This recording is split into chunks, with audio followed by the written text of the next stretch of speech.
ಎಲ್ರಿಗೂ ನಮಸ್ಕಾರ. ನಾನು Soumya. Welcome to my YouTube channel. I hope ಎಲ್ಲರೂ ಚೆನ್ನಾಗಿದ್ದೀರ ಅಂತ ನಾನು ಅಂದ್ಕೊಂಡಿದ್ದೀನಿ. ಇದು ಸಂಡೇ ಬ್ಲಾಗ್ ಆಗಿರುತ್ತೆ.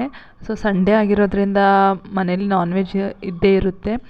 ನಾನು ಈ ಸಂಡೇ ನಾಟಿ ಕೋಳಿ ಸಾಂಬಾರು ಮಾಡಿದ್ದೆ. ತುಂಬ ಟೇಸ್ಟಿಯಾಗಿ ಬಂದಿತ್ತು.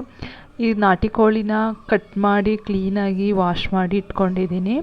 ಇದಕ್ಕೆ ನಾನು ಹಸಿ ಮಸಾಲನ ಫಸ್ಟು ರುಬ್ಕೊಂಡ್ಬಿಡ್ತೀನಿ. ಮೊದಲಿಗೆ ಕೊತ್ತಂಬರಿ ಸೊಪ್ಪು, ಪುದೀನ ಸೊಪ್ಪು, ಶುಂಠಿ, ಬೆಳ್ಳುಳ್ಳಿ, ಈರುಳ್ಳಿ, ಹಸಿರು ಮೆಣಸಿನ್ಕಾಯಿ ಇದಿಷ್ಟನ್ನು ಕೂಡ ಸ್ವಲ್ಪ ನೀರು ಹಾಕಿ ಪೇಸ್ಟ್ ಮಾಡಿ ಇಟ್ಕೊಂಡ್ಬಿಡ್ತೀನಿ. ಇವಾಗ ಈ ಕಲರ್ ಬಂದಿದೆ. ಆ್ಯಕ್ಚುಲಿ ಈ ಪೇಸ್ಟ್ ಇವಾಗ ಒಂದು ಕುಕ್ಕರ್ಗೆ ಸ್ವಲ್ಪ ಎಣ್ಣೆ ಹಾಕ್ಕೊಂಡು ಅದಕ್ಕೆ ಸ್ವಲ್ಪ ಈರುಳ್ಳಿ ಹಾಕ್ಕೊಂಡು ಚೆನ್ನಾಗಿ ಫ್ರೈ ಮಾಡಿ, ಅದಾದಮೇಲೆ ಏನು ವಾಶ್ ಮಾಡಿ ಇಟ್ಕೊಂಡಿರ್ತೀವಿ ಚಿಕನ್ನು ಅದಷ್ಟನ್ನು ಇಲ್ಲಿ ಹಾಕ್ತಾಯಿದ್ದೀನಿ. ಜೊತೆಗೆ ಸ್ವಲ್ಪ ಉಪ್ಪು ಮತ್ತು ಅರಶಿನದ ಪುಡಿ ಹಾಕಿ ಅದನ್ನು ಕುಕ್ಕರ್ ಮುಚ್ಚಿಬಿಟ್ಟು 3 ವಿಷಲ್ ಕೂಗಿಸ್ಕೊಂಡ್ರೆ ಸಾಕು ಬಿಟ್ಟೆ. ಅದಾದಮೇಲೆ ಇಲ್ಲಿ ನಾನು ಧನಿಯಾ ಬೀಜನ ಹುರ್ಕೊತಾ ಇದ್ದೀನಿ. ಸೊ ಧನಿಯಾ ಬೀಜ, ಚಕ್ಕೆ, ಲವಂಗ ಇದಿಷ್ಟನ್ನು ಸ್ವಲ್ಪ ಹುರಿದ ಮೇಲೆ ಸ್ವಲ್ಪ ಕೊಬ್ಬರಿ ಹಾಕ್ತಾಯಿದ್ದೀನಿ. ನಾನಿಲ್ಲಿ ಕೊಬ್ಬರಿ ಬಳಸ್ತಾ ಇದ್ದೀನಿ ಸಾಂಬಾರಿಗೆ. ಅದಾದಮೇಲೆ ಅದನ್ನು ಎತ್ತಿಟ್ಕೊಂಡು ಅದರ ಈರುಳ್ಳಿನ ಎಣ್ಣೆ ಹಾಕಿಬಿಟ್ಟು ನಾನಿಲ್ಲಿ ಫ್ರೈ ಮಾಡ್ತಾಯಿದ್ದೀನಿ. ಧನಿಯಾ ಎಲ್ಲನೂ ನಾನು ಎಣ್ಣೆ ಹಾಕಿರಲಿಲ್ಲ, ಹಾಗೆ ಡ್ರೈ ಫ್ರೈ ಮಾಡ್ಕೊಂಡಿದ್ದೆ. ಇವಾಗ ಏನು ಈರುಳ್ಳಿನ ರುಬ್ಬಿಟ್ಕೊಂಡಿದ್ದೀನಿ ಅದನ್ನು ಕೂಡ ಸಹ ಹಾಕ್ಕೊಂಡು ಪೇಸ್ಟ್ ಮಾಡಿದೆ. ಮಸಾಲೆ, ಖಾರದ ಪುಡಿ ಮತ್ತು 1 ಟೊಮ್ಯಾಟೊ ಅದಷ್ಟು ಎಲ್ಲ ಹಾಕಿಬಿಟ್ಟು ನಾನಿಲ್ಲಿ ಅದನ್ನು ಮಸಾಲೆನ ರುಬ್ತೀನಿ. ಇಲ್ಲಿ ನಾನು ಕುಕ್ಕರಲ್ಲಿ ಒಂದು 3 ವಿಷಲ್ ಹಾಕಿದ್ದೆ. ಸೊ ಚಿಕನ್ ಚೆನ್ನಾಗಿ ಬೆಂದಿತ್ತು. ಇದನ್ನು ನಾವು ಸೂಪ್ ಥರನೂ ಕೂಡ ಈ ಟೈಮಲ್ಲಿ ತೊಗೊಂಡು ಕುಡಿಬೋದು. ಚೆನ್ನಾಗಿರುತ್ತೆ ಚಿಕನ್ ಸೂಪು ಕೂಡ. ಅದಾದಮೇಲೆ ನಾನು ರುಬ್ಬಿರುವಂತಹ ಮಸಾಲೆನ ಇಲ್ಲಿ ಹಾಕ್ತಾಯಿದ್ದೀನಿ. ಹಾಕಿ ನಿಮ್ಗೆ ಎಷ್ಟು ಪ್ರಮಾಣದಲ್ಲಿ ಸಾಂಬಾರು ಬೇಕಾಗುತ್ತೆ ಅದಷ್ಟನ್ನು ಕೂಡ ಇಲ್ಲಿ ನೀರನ್ನ ಆ್ಯಡ್ ಮಾಡ್ಕೊಳ್ತಾ ಹೋಗ್ಬೋದು. ಅದಾದಮೇಲೆ ನಾವು ಕುಕ್ಕರ್ ಮುಚ್ಚಲಿಲ್ಲ ನಾನು, ಹಾಗೆ ಓಪನಾಗಿ ಬೇಯಿಸಿದೆ. ಯಾಕೆಂದರೆ ನಾಟಿ ಕೋಳಿ ಅಂದರೆ ಸ್ವಲ್ಪ ಪೀಸ್ ಗಟ್ಟಿ ಇರಬೇಕು, ತುಂಬ ಬೆಂದರೆ ಚೆನ್ನಾಗಿರಲ್ಲ. ಹಾಗಾಗಿ ನಾನಿಲ್ಲಿ ಓಪನಾಗೆ ಬೇಯಿಸಿದೆ. ಯಾವುದೇ ರೀತಿಯಾದಂಥ ಕುಕ್ಕರ್ದು ವಿಷಲ್ ಹಾಕಿಲ್ಲ ನಾನು. ಇದು ಸ್ವಲ್ಪ ಕುದಿ ಬಂದ ಮೇಲೆ ಸಾಂಬಾರನ್ನ ಬೇಯೋಕ್ಕೆ ಹಾಗೆ ಬಿಟ್ಬಿಟ್ಟು ಆಮೇಲೆ ನಾನು ಅನ್ನಕ್ಕಿಟ್ಕೊಂಡೆ. ಸೊ ಅನ್ನನೂ ಕೂಡ ರೆಡಿ ಆಗುತ್ತೆ. ಇನ್ನೊಂದು 2 ವಿಷಲ್ ಬಂದರೆ ಅನ್ನನೂ ಕೂಡ ರೆಡಿ ಆಗುತ್ತೆ. ಅದಾದಮೇಲೆ ಇಲ್ಲಿ ನೋಡಿ, ಒಂದು 2 ನಿಮಿಷ ಆದಮೇಲೆ ಸಾಂಬಾರು ಚೆನ್ನಾಗಿ ಕುದಿಯೋಕ್ಕೆ ಸ್ಟಾರ್ಟ್ ಆಯಿತು. ಕರೆಕ್ಟಾಗಿತ್ತು ಸಾಂಬಾರು, ಉಪ್ಪು ಖಾರ ಎಲ್ಲ ಕರೆಕ್ಟಾಗಿತ್ತು. ಮಟನು ಕೂಡ, ಚಿಕನ್ನು ಕೂಡ ತುಂಬ ಚೆನ್ನಾಗಿ ಬೆಂದಿತ್ತು. ಸೊ ಆ ಚಿಕನ್ನ ನಾನು ಸಪ್ರೇಟ್ ಮಾಡ್ಕೊತಾ ಇದ್ದೀನಿ.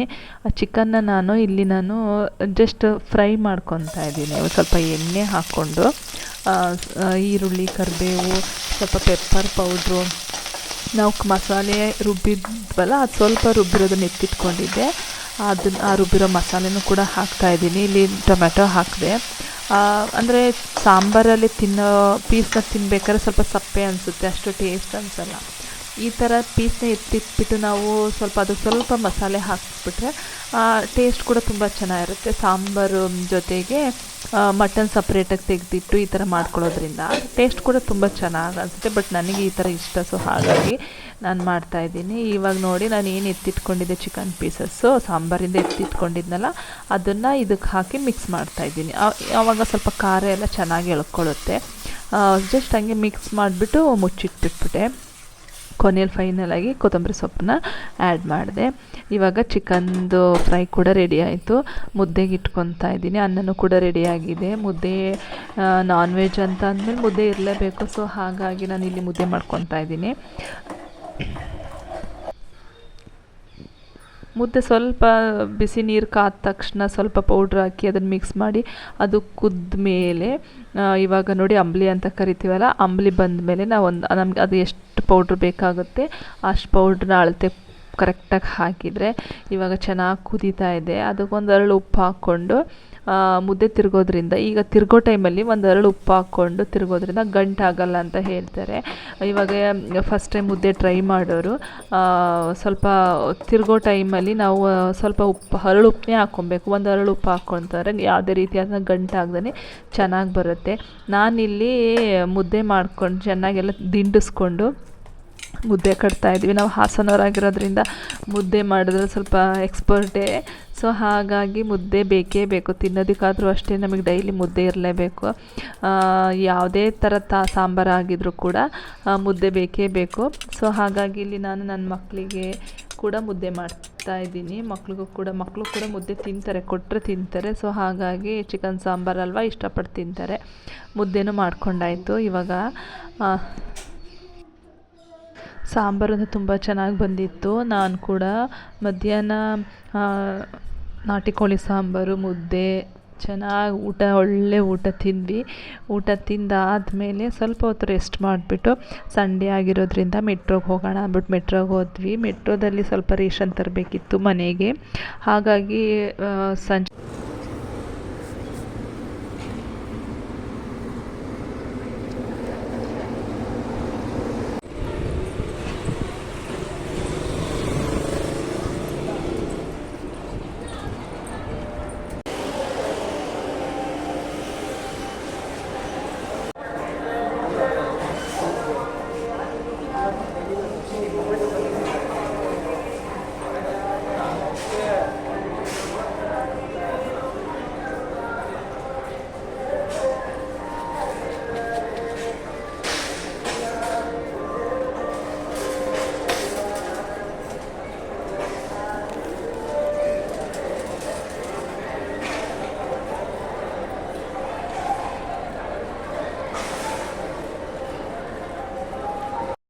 ನಮಗೆ ಯಶವಂತಪುರದಲ್ಲಿರುವಂಥ ಮೆಟ್ರೋ ಹತ್ರ ಇರೋದ್ರಿಂದ ಎಲ್ಲ ಐಟಮು ಅಟ್ ಅ ಟೈಮ್ ಸಿಗುತ್ತೆ, ಒಂದೇ ಕಡೆ ಸಿಗುತ್ತೆ.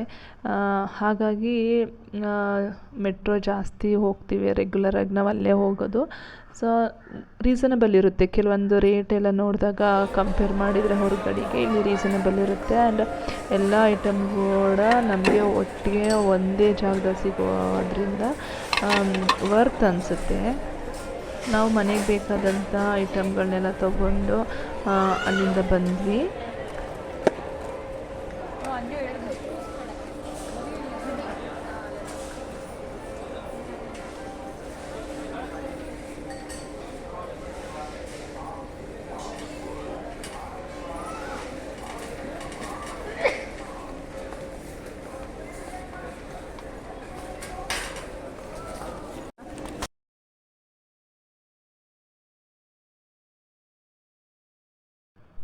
ಆ್ಯಕ್ಚುಲಿ ಇಲ್ಲಿ ಸಮುದ್ರದ ಮೀನುಗಳು ಮತ್ತು ಫ್ರಾನ್ಸ್ ಎಲ್ಲ ತುಂಬ ವೆರೈಟಿ ಇರುತ್ತೆ. ಫ್ರಾನ್ಸು ಚಿಕ್ಕದು, ದೊಡ್ಡ ಸೈಜು, ನಾನು ನೋಡೇ ಇರಲಿಲ್ಲ ಈ ಥರ ಅಷ್ಟು ದೊಡ್ಡ ಸೈಜ್ ಫ್ರಾನ್ಸ್ ಇರುತ್ತೆ ಅಂತ.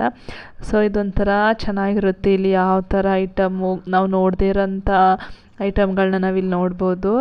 ಫಿಶ್ಗಳು ಕೂಡ ಅಷ್ಟೇ, ಎಷ್ಟು ವೆರೈಟಿ ಫಿಶ್ ಇರುತ್ತೆ. ಆ್ಯಂಡ್ ಎಷ್ಟು ಕ್ರ್ಯಾಬಲ್ಲಾಗಿರ್ಬೋದು, ಕ್ರ್ಯಾಬಲ್ಲೂ ಕೂಡ ತುಂಬ ವೆರೈಟಿ ಇರುತ್ತೆ.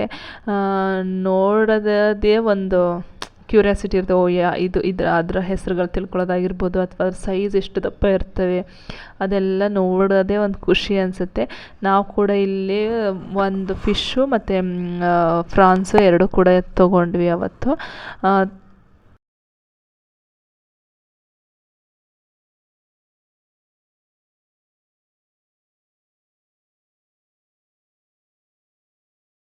ಇಲ್ಲಿ ಫಿಶ್ ತುಂಬ ವೆರೈಟಿ ಇದೆ. ಬಟ್ ನಮ್ಮ ಮನೆಯವ್ರು ನೋಡ್ತಾಯಿದ್ರು ಯಾವ ಫಿಶ್ ತೊಗೊಳೋದು ಅಂತ. ನೋಡಿ ಆಮೇಲೆ ನಾವು ಅದು ನನಗೆ ಗೊತ್ತಿಲ್ಲ ಫಿಶ್ ಹೆಸರು. ಸೊ ನಮ್ಮನೆಯವ್ರು ಫಿಶ್ಶು ಮತ್ತು ಫ್ರಾನ್ಸ್ ಎರಡು ಕೂಡ ತೊಗೊಂಡ್ರು. ಟೇಸ್ಟ್ ಕೂಡ ತುಂಬ ಚೆನ್ನಾಗಿತ್ತು.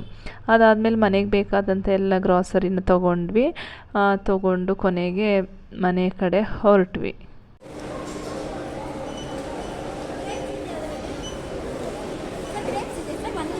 ವೇಟ್ ಹಾಕ್ಸ್ಕೊಬಂದಿಲ್ಲ, ಸ್ಕ್ಯಾನ್ ಮಾಡ್ಕೊಡ್ತೀನಿ.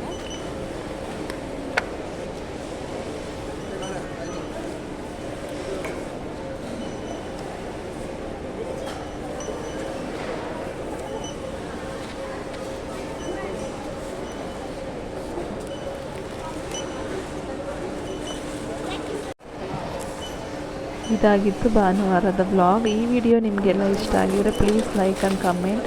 Please subscribe my channel. Thank you.